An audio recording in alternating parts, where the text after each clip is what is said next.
Does one size fits all make sense when it comes to minimum wage? Well, in today's In Depth, we're exploring the idea of a $15 federal minimum wage. Our Al Rochelle sat down with his guest, who explains why some folks are on the fence about raising the minimum wage, while a few states that have already raised it say it works. Joining me right now, Dr. Sean Snaith, PhD, the director of the UCF Institute for Economic Competitiveness. Dr. Snaith, thank you so much for joining us. We're going to be talking about the $15 minimum wage because we have a lot of organizations that are coming together to try to demand, especially for restaurant workers, this $15 minimum wage. And the first question I have for you, Doctor, is why $15? Why not 13? Why not 18? Where did 15 come from?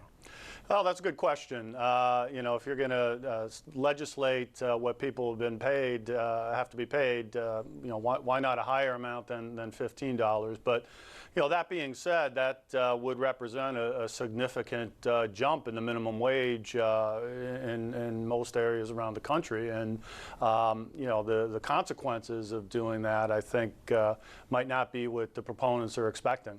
Most people that are making $15 an hour, was that thought to be, in quotes, a living wage? And were McDonald's and some of these restaurants, was it thought that these people would work in those positions for the rest of their lives? It depends where you are. This is another problem with the minimum wage. One size does not fit all. Markets vary around the state and around the country, and $15 an hour is not going to be a living wage in a major metropolitan area. It may be in a small town in a rural state. These are low-skilled jobs that really are not intended to be of a nature that could support a family. And I think that's been one of the thrusts here to push for higher minimum wage, is that we do have a small portion of minimum wage workers that are the primary breadwinners, but I think there are better ways to help those folks, the working poor, with things such as the earned income tax credit, as opposed to messing around with prices and trying to adjust the minimum wage for all workers who are not necessarily heads of household. And in fact, the overwhelming majority of people working for minimum wage are not supporting a family. Now, other companies and states have raised the minimum wage, because this has really become such a political issue, I would guess. It has become a political issue, and I think the roots of it really have been in an economic recovery, which is 8 years old now, that hasn't generated very strong economic growth. And one of the consequences of that has been, wage and salary growth across the board has been quite sluggish. And so, there's a push to try to raise incomes, if the markets aren't doing it, then to legislate that. And we have pockets, certain towns, states that are already moving towards the $15 minimum wage target. And so we have laboratories, if you will, where this experiment is currently underway. And I think some of the impacts that are coming out of this are not what folks expected. So it is being tried. So what are we finding? Well, when you raise the cost of low-skilled labor relative to other inputs, businesses don't just statically take these changes. They react. When prices change, economic agents will change their behavior. And so, what you see happening is companies, restaurants moving away from low-cost or low-skilled labor as the minimum wage rises, and towards other inputs in the production process. And one example of that would be touchscreens. You see them popping up more and more. Many restaurants and airports around the nation, there are no longer servers that work there. Instead, there's a tablet seated at the table, and you tap in your order, and they have a runner bring the food out to your table from the kitchen. And so there's no waiter or waitress that's serving you in those establishments. You see in fast food restaurants, cashiers being eliminated and replaced with touch screens and ATMs. I think this type of movement would be accelerated if we were to push for an across-the-board $15 an hour minimum wage. I got to tell you, I'm not a big fan of those screens, to be real honest with you. So then I asked myself, Well, so what happens to other people that are a little more skilled? That may even have a college degree or some kind of certification. I'm thinking of maybe EMTs and those kind of individuals. Then do you have to raise their salaries too? Because obviously, if the non-skilled laborers, as you call them, are making $15 an hour, then, well, the skilled people ought to be making more than that.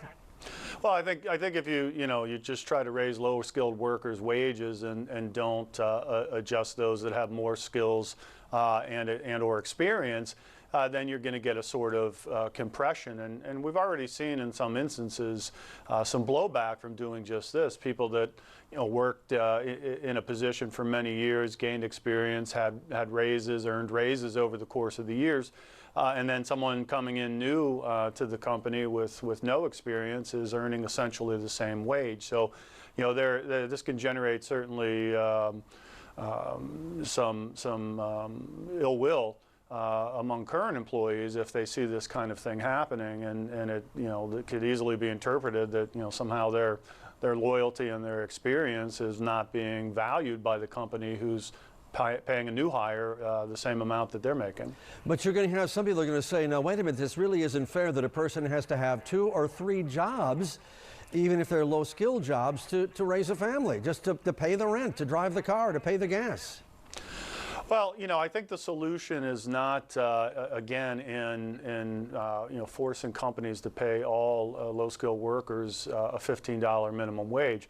If our objective is policy-wise to help the working poor, I think there are better, more effective, more targeted ways to achieve this, tools that are more scalpel than sledgehammer.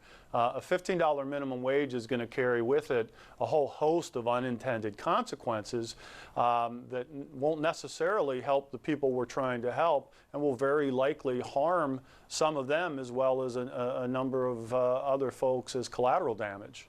And lastly, you are seeing pledges from big companies like Walmart and I guess McDonald's. I'm not sure how they're going to react, especially when we see more of these protests going on, that have said, yeah, we're going to shoot for that $15. So they must know something that we don't know. Well, I think some companies have already moved to raise wages. I think ultimately it will be about retention and making sure that employees are satisfied with their jobs. I think as the economy continues to improve, the unemployment rate continues to fall, we'll begin to see markets start to work their force in terms of wages and salaries, and we'll see faster wage and salary growth. And so, this may be some of these companies getting out ahead of the curve in that regard. They may also be doing it as a way to ensure they have the labor force that they need to meet their customers' demands. And so, there's a variety of reasons that businesses would seek to raise wages, but, forcing them to do so via legislation. It's not just Walmart, it's not just McDonald's, it's small businessmen and women that hire low-skilled labor that will be subject to these laws as well. And they're certainly not going to be in the same position as a multinational corporation in terms of being able to absorb these higher costs and or pass those higher costs on to their customers. Yeah, it'd be interesting to follow this as we continue to follow this. Dr. Sean Snaith from UCF's Institute of Economic Competitiveness. Always good talking to you. Always have such great information for us, Doctor. Thank you. Thank you.